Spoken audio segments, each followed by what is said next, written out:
Welcome to the intersection of technology, cybersecurity, and society. Welcome to ITSP Magazine.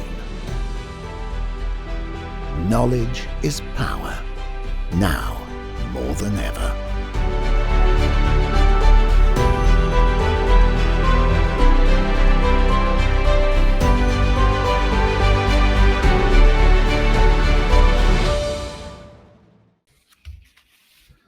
All right, Susan, we're here once again. I know, I'm so excited. This is going to be great. We have a great guest today, and here we go.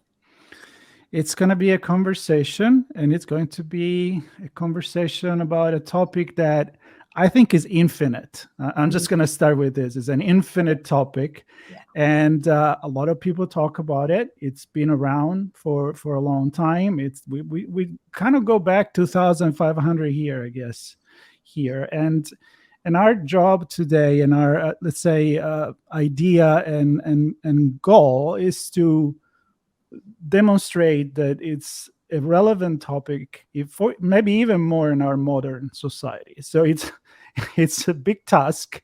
We'll see if we can do this. And of course, we're not doing this by ourselves. Oh.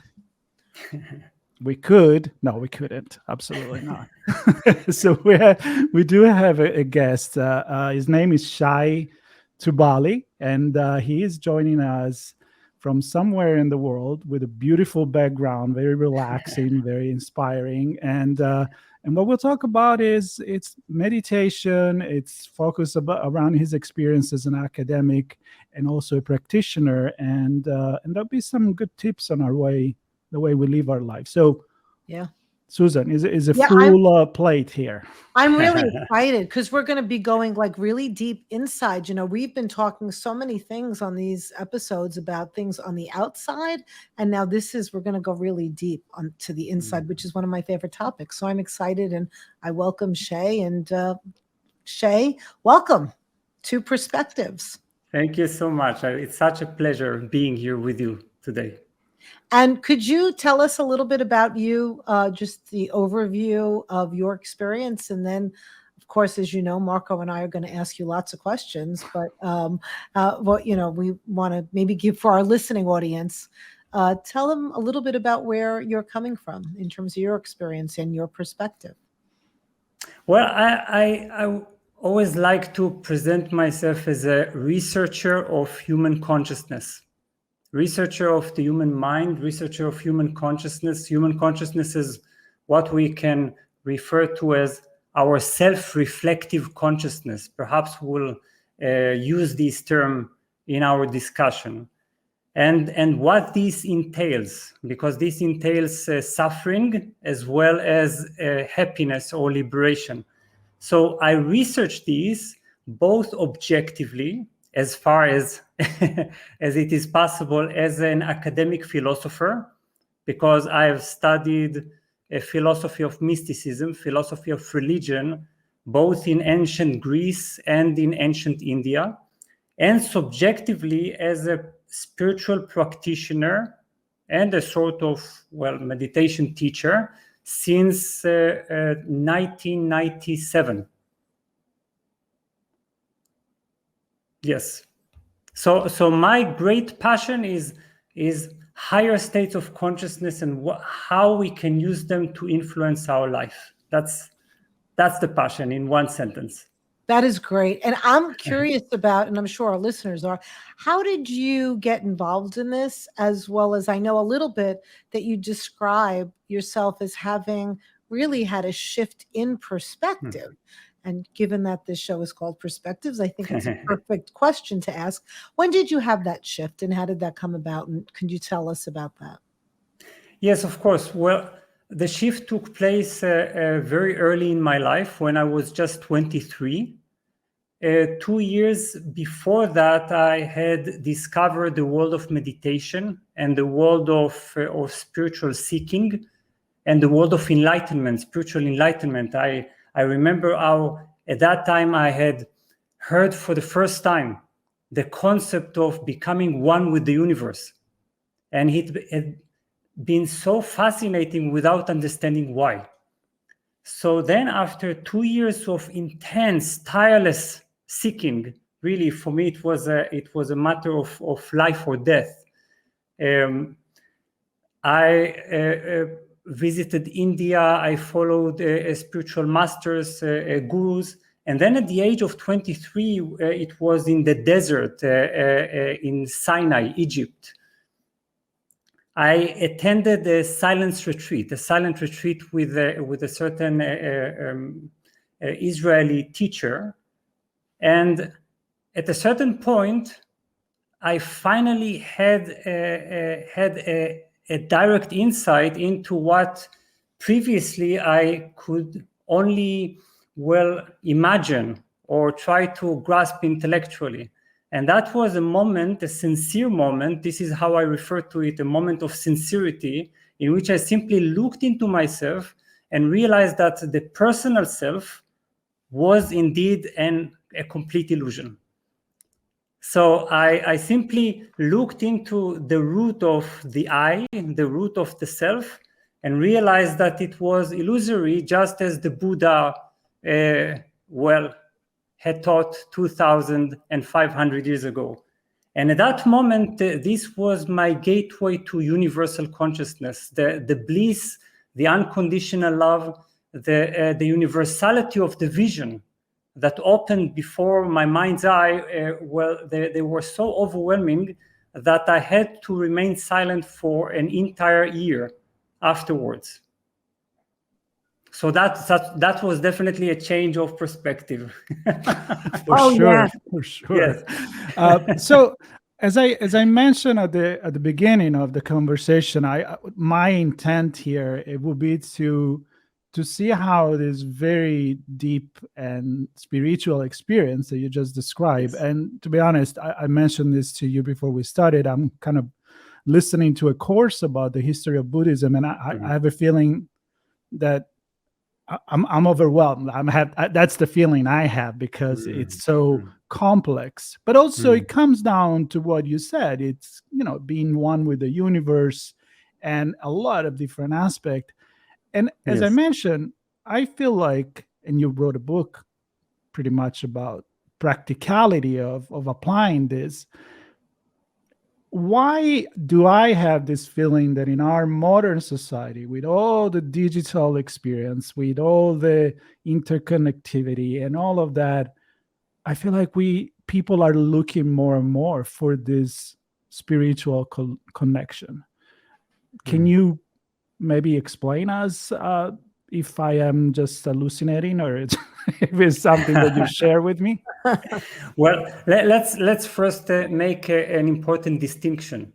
Those who are genuine seekers, total seekers, those who are interested in a profound mystical way of life, have always been the rare few. And this is mentioned 2,000 years ago in the Upanishads, in the ancient scriptures of India, and this is also the case right now. There are very rare people interested in going all the way. But if you're asking why it is, or is it, are we imagining that our modern society is increasingly more interested in adopting meditation, adopting spiritual practices, integrating it into its daily life? Yes, that is correct. And I would say that this is because, our life, due to technological reasons, has become insanely changing or changeable. It is in constant change. It is in such a constant change that I think that for our mind, although we are following these changes and doing our best to adjust to them, it is still almost impossible to psychologically digest this kind of period. And I think it's just accelerating. So I think that we're looking for what we can call silence, stillness, that which doesn't change, an axis around which everything can revolve. This, I think, makes us psychologically saner. Yeah, absolutely. It's interesting. There's so much in what you said, and what I was just thinking how as I mentioned to you prior to coming on the show, is that I am in the midst of studying a little bit. As Marco's listening, I'm taking a course right now, a year-long study class on Buddhism, and I've meditated, not professionally and not as dedicated. I've incorporated it a little bit, but I do need that stillness that you talk about. But I want to get to something else, because in some of my readings, one of the things that I've been really that sparked a controversy in my own head, and you kind of alluded to it, it's like not many people go all the way, right? So this idea of, can you choose a path that has some of it and incorporate it? Yet there are some readings in certain sects of Buddhism that also says, being eclectic, there's a downside to that. That, some might say that you lose it by incorporating it into the modern life. You take a little bit from here and a little bit from here. And some might say that it's kind of good, but not really, because you're then losing, you never get the full thing. And so it's kind of an interesting thing. I think there's pros and cons to both. What's your thoughts about that? That's a wonderful point. Well, I would say that the thing is that we, in our modern world, we are appropriating everything. This is what we do. We are extracting essences and ideas and transporting them into completely different cultural environments and so on. So I think that what we have done with meditation and profound mystical ideas and practices is that we have removed them from context, because to be a real Buddhist, you need to embrace a complete dogma, a complete way of life. You really need to become committed. You have certain vows, certain initiations, and then what we do is that we, for instance, just take mindfulness of breathing, which used to be a tremendous practice. It's a complete path to enlightenment, to the dissolution of the personal self, and then we simply use it to relax, to feel better, to accept ourselves, to feel comfortable within our bodies. So now this is, I think, it has a great advantage, because we definitely need that. But if we ask, is this a way to lead a truly committed mystical way of life that can really transform us to the core? This, I would say, probably no. But I'm going to jump on the different perspective, right? So I don't think it's different. I'm just saying that yes, I'm a big fan of, I'm going to use a different metaphor, exercising and lifestyle, which, because meditation is part of that. I prefer to tell people, well, just do it 20 minutes every day. You don't need to become the greatest of all, especially if you're a certain age. Maybe you can't even assume to become a professional sport. But for you, if you have to choose between an hour and a half of heavy training versus squeeze 15, 20 minutes, I welcome that. So you're not going to reach nirvana, but you're probably going to improve your life. So, and I think that in your book, actually, that's why you give these tips. I think 35 different meditation technique that you can apply in your everyday life. So I think in the end, if we cannot have it all, let's have a little bit, right? Let's improve our life a little bit. Oh yes, I completely agree, and this you're pointing at the fact that well, I created a book exactly like that. I'm offering 35 classical meditation techniques, completely removed from their historical or cultural context. Well, I do present the cultural and the historical background, but no one should be committed to these dogmas in order to be able to experiment with these meditations. So I think that here there is also a great advantage, because we're finally, since we're non-local, we are global, we can actually become exposed to as many types of meditation practices as possible. We can experiment with many different practices and see also which practices are most suitable for our stage of development, for our interests, for our that they satisfy our curiosity, and that they succeed in triggering or provoking our spiritual self. So yes, I think that this is also a good path, because for those of us who may become enthusiastic and may want to seek further, then that's a very good starting point.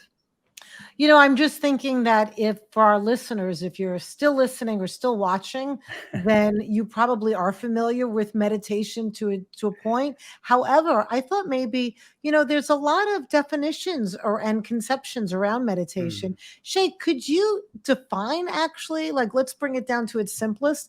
When you say meditation, what do you mean by meditation? Okay, I would say, because I've really strived to find one definition, because meditation is so many things. You said before that it's an infinite subject. Well, I would say, generally speaking, meditation is any state that stills the mind, stills the intellect, the heart, the senses, in order to reveal deeper realities of ourselves and life. This would, I would say, a general definition that works in most cases. And I'm going to add to that with another question, which is the appropriation of many terminology, many terms that come from the many different aspects and path of Buddhism that has been historically there, and how we brought it in our everyday society, sometimes even maybe not even in the right way. You know what? Oh, you're so zen today. You know, I'm feeling zen. I'm chilling, or you know, but again, I go back to how it's amazing that even if it's not seen from a Buddhist perspective, I feel like there is an appropriation and need of embracing this thing, like mindfulness, all these words that we keep hearing. So maybe a definition of that as well, like mindfulness with meditation. Why is it so good for our everyday life? A definition of mindfulness? Yeah, like Zen and mindfulness. I just picked two that. Oh, these are very different. I know. Let's go with both. Well, mindfulness is the broadening of our attention.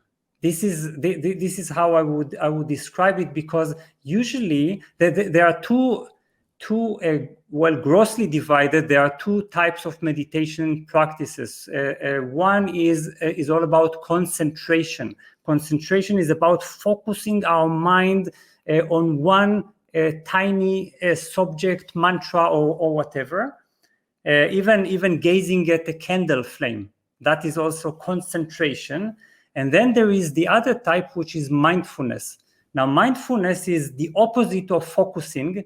It's broadening our attention, because according to mindfulness, our attention is continuously glued to certain objects, to certain focuses. You see, we have always a certain object of attention, and here in mindfulness we are allowing our attention to become broader and broader, to be able to include more elements of our environment, more elements of the here and now.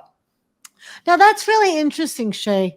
That brings a different perspective from me on mindfulness. When I talk about mindfulness or think about it in the way that I've spoken to people about it, my understanding, one lens, is that it's the awareness in the present, like that being aware. So it's both. It's like being aware of everything that's happening in the moment. So in some ways, it's both that expansiveness that you're saying, but it's also focusing on the inner in terms of what one is experiencing. So to simplify it, and especially to use it like in the modern world with technology and using it as a practice that you recommend to just kind of to create stillness. For me, the mindfulness is about just being aware both of what's happening inside and being able to pause and say, wait, what is happening with me in that moment? And it could be what's happening physiologically, what's happening thought, what's happening emotion, but also what is happening in the environment or in my body. So it's kind of, yeah. Exactly, but please pay attention that I think that we're talking about the same thing, Right. because the thing is that we are usually habitually focused on a certain stream of thoughts. You see, so in that sense we are overly focused, and if we are expanding our attention to include other components, for instance, our bodily sensations, our breathing, what is happening now, it means that we are actually expanding our awareness to include other elements. You're right. I like that. I really, it's a twist on that, because in the moment, while you're being whatever you're doing in that moment, whether it's you're focusing on something, obsessing about something, or, we know, especially in the United States and really all over, we talk about the increase in anxiety. And I work with a lot of people on that. And meditation, mindfulness is really a wonderful tool in terms of, as you said, expanding, like looking at what that anxiety is about, and pausing and really being mindful of it. But when you're doing that, you're really realizing you're expanding to that you're thinking about everything else that's happened or the anticipatory worry. So once you can figure that out, I mean, I could go on. I don't want to keep going on. And Marco, it looks like you have a question, so I want to give you the mic. No. I'm gonna let Shai jump on great. this, because I think it's a great bridge to starting, maybe to bring it to our everyday life, and the audience may want to be hearing like, okay, so I hear about all of this. It's not just all of nothing. It can be improving many aspects of my life. And I know that this book and what you've been doing really is about this, by using different techniques, given a context historically, but also teaching people to use it to get immediate gain in their everyday life. So again, I keep using, we're not going to reach nirvana probably in this life, but if you can release anxiety, if you can stay more focused, if you can apply, and I want you to keep going with this. So what are the advantages of practicing these techniques? Well, the question is whether we are talking about, I differentiate between purposes and benefits. I think that our medical research and psychological research on meditation usually focuses on benefits.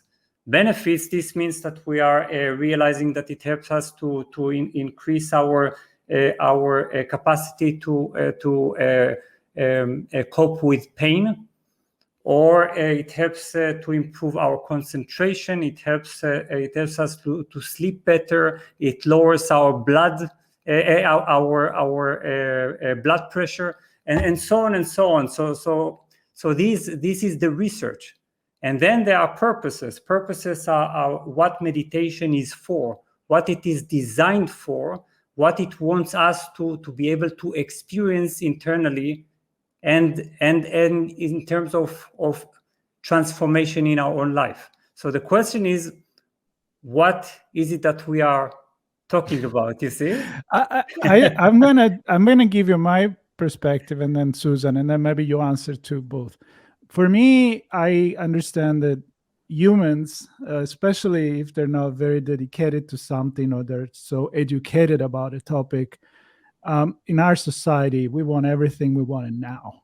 So I think that the starting with this is how you're going to see your problem improve, it could be a good reason to get to it.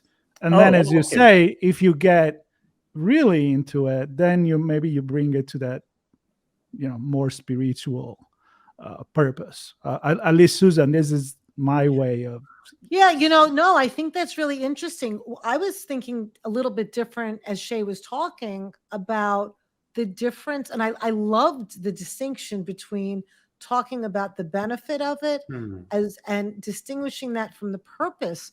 And what I went to in my mind as Shai, as you were talking, was recently, because as I mentioned, I've been meditating on and off for many, many years. I'm not an expert, but I've always been, somewhat have had practices over the years, and now I'm studying more.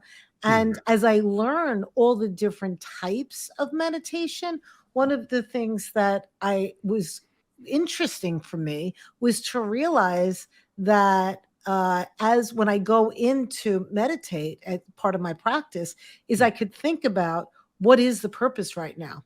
Like what, and it's both for me. It's what am I doing? Like what do I want to get out of it in a way? And then what's the benefit going to be? So for instance, if I'm finding myself all over the place, I might want to do a meditation that's going to help me to focus. Or if I'm having a dilemma about something, I may want to go into meditation to kind of just ponder that and to see what comes up on it. So that's what it was interesting, because I related it to my practice and to both. So Shai, you can respond to any of that or say something else, Okay.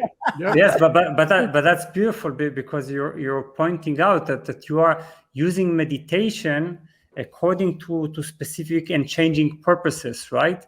So but if we could start from the very beginning, the basic thing that meditation gives us, this is what I would say.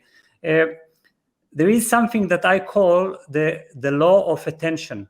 The law of attention is all about learning that the greatest power that exists in the universe is our attention. What does it mean? This means that we are realizing in meditation, perhaps for the first time in our life, that between our awareness or attention and every thought, emotion, or sensation, there is a certain gap. Now, this gap, because the thing is that we automatically become identified with thoughts, emotions, and sensations. So wait, say that again in terms of that piece, right? I want to hear it, and I think our listeners will want to hear it too. What you said about the gap, just explain a little bit more about that. Yes, there is a gap in terms of a separation or differentiation between me, who is watching, observing, listening, and that which I listen to. You see, so and the thing is that because we have lost this sense of gap, we now think that we are our thoughts, we are our emotions. You see, so now certain thoughts and certain emotions have become monster-like, and we feel that we are held captive by them, that we are powerless to even control them. This is how we have become imprisoned by our own mind. So now, when I meditate, the first learning is that there is a certain gap, there is a distance, there is a split of a second in which I am still not that thought or that emotion, and I have a choice whether to identify with it or not. And this is where my freedom lies. If I discover this gap, I'm actually perhaps for the first time in my life, free. Very, very deep. It's kind of like the selfless. Like, don't see yourself as, we don't see ourselves as ourselves, pretty much. We associate with things that happen around us. And so we worry about the past, we worry about the future, and we're not in the present. I mean, I'm trying to just break it down. And it's so interesting because when you talk about it as a gap, what also comes to mind is like, it is a gap. And, when you talked earlier about becoming the one with everything, I've often thought about that one with everything is when, and maybe it is in the gap, but the way I saw it, historically, was when we don't think or feel, like, for instance, when certain people will respond to an emergency without thinking. You see somebody falling, you don't think, you automatically move to do that. You become one in that moment, with that thing. You're not thinking. If you see somebody, God forbid, drowning, and you just run in to help that person, you're not thinking. It's an automatic thing. But in some ways that kind of is, I don't know if it's the gap or not, but again, I can go off in my own head and think about this. But I just want to say, Shai, the other thing, the word that you used earlier that really resonated with me was what meditation does in terms of settling. The settling of the mind, the emotions, and in a world where there is, and I don't know if we're more unsettled than ever before, or we just, because of technology, we know we are privy to everybody's unsettlement. So I'm not going to say if we really truly are, but what I do know that technology has done, for an example, and maybe you can talk to how a practice of meditation can help with this, right? For instance, Marco talks a lot about technology. So the creation of the cell phone, right? So what this has created in humans is more anxiety, because it used to be that if you didn't hear from someone for a day, you didn't worry. Right? You did not have, you weren't saying, oh my goodness, I wonder if that person's okay, your loved one, your family member. Now with cell phones, when we text, and Marco, like you said, we expect everything automatically. And now it feeds into that. You don't get an answer quick enough, and people go into literal panic mode. And so how do you see meditation helping with that kind of practical thing in the world today? Yes, well, first of all, I think I can see because in meditation I begin to understand the way my mind works. I think that's a part of being mindful, right? Because sometimes I think we think that meditation should only make us silent or relaxed, but actually I perceive meditation as a way of understanding the way our mind works. So then if I begin to be able to understand how my anxiety forms and how it is not rooted in reality, how it is a sort of interpretation, and how, again, I have a choice of whether I want to identify with it or not. You see?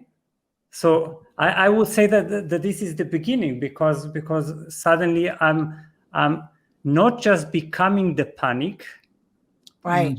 I can notice how it is forming without roots in reality, and this is exactly where intelligence begins to come into being. And I want to add, without judgment, because one of the things that we do is we judge ourselves an awful lot, and to become aware, right, of that judgment and kind of just be the observer instead of the judger, right? That's wonderful, because you're both aware of the anxiety and the one who judges. Exactly. And the judgment, and they are one movement of thought. Exactly. Yes. And almost like the subjectivity of other people become you instead of being objective and detaching from others. I'm thinking social media and how we have different expectation. I can go in advertising and all of this, but this is not that conversation, although I would love to have it. What I would like to take this these last few minutes with you is to look into, actually, because I'm curious, because I've heard many stories about, there's meditation technique. You mentioned looking at a candle, concentrating on your breathing. I heard many tribes, they drumming and repeating a mantra, playing an instrument. It's like, if I play my guitar, I'm probably kind of meditating, although may not be technically meditation. So a little introduction for our audience to what are these 35 different, of course, you don't have the time to explain them all, but can you give Yes. a little bit of two that are completely different one from another, and why they both remain in the realm of meditation, even if they're so maybe different than picturing the statue of the Buddha sitting at the lotus, and breathing, because that's what most people think about. Yes. Well, I've in the book I've divided the world of meditation into 7 groups of purposes. So perhaps I would choose one from a particular group and another from a completely different, strikingly different group. So I would start with the group that is all about enkindling our joy of life. This is the group that is all about revealing and experiencing our inner joy, our unconditional joy. And here there is, for instance, a series of meditations coming from the 20th century, developed by the spiritual teacher Osho, that is all about dynamic meditations. And dynamic meditations, I think, is a very interesting set of meditations, because it shows us how we can cathartically bring ourselves to a state of effortless meditation. So if, for instance, we're dancing or even crying or laughing cathartically, at the edge of our laughter, at the edge of our tears, we find silence. So this is one example. We bring the conditioning of our body, the conditioning of our mind to the edge, and that brings us to the other side of silence.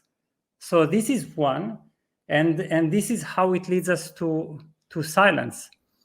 In a completely different practice is the Tonglen meditation in Buddhism. Tonglen is I think one of the most radical and even frightening meditation techniques that has ever been developed. And this is all about learning the capacity of our heart to include the suffering of the world. So in Tonglen, we actually begin to focus on the suffering of others, including suffering of those we don't like so much. And we begin to breathe into our heart their suffering and to transform their suffering into light and happiness. So I can tell you that as an empath, I studied that a little bit, and it was very difficult for me to embrace that, because it was the thought of bringing in the suffering of others. It takes a real deep understanding, and I'm not sure, I haven't quite gotten that yet, but I understand the idea of it. But it is very difficult to do in terms of taking that in and transforming it out, because I've watched a lot of people have that reaction to, what I feel it too much. So Shai, I did not unfortunately have the opportunity to read the book before this discussion, but I am so excited to read it. I'm really looking forward, and maybe we can even have you back again, because there's so much in there that I think could be really useful to our listeners. Well, just for a final question, yes. Because I know that meditation, the practice, right? Practicing meditation and having a regular practice has its benefits. So it's not just that you do it one time and then you're getting that impact that day. Could you talk just a little bit to the benefits for folks of the continuous practice that may not seem direct in that day, but what the benefits are?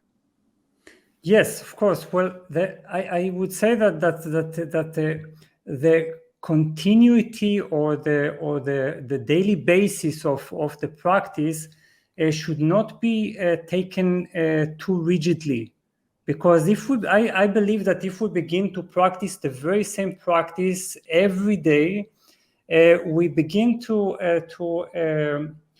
get used to it, or to transform it into into another chore, another duty, another discipline, something that we add to our daily activities. Thus, meditation becomes another activity.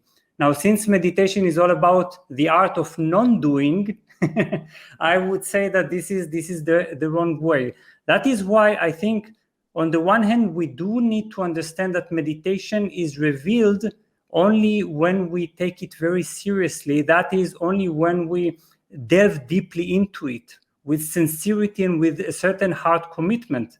On the other hand, it's perfectly fine to change your meditation practice from time to time and to challenge yourself by experimenting with new types of practices, and also sometimes to disturb the daily routine and to remind ourselves that meditation is not a duty.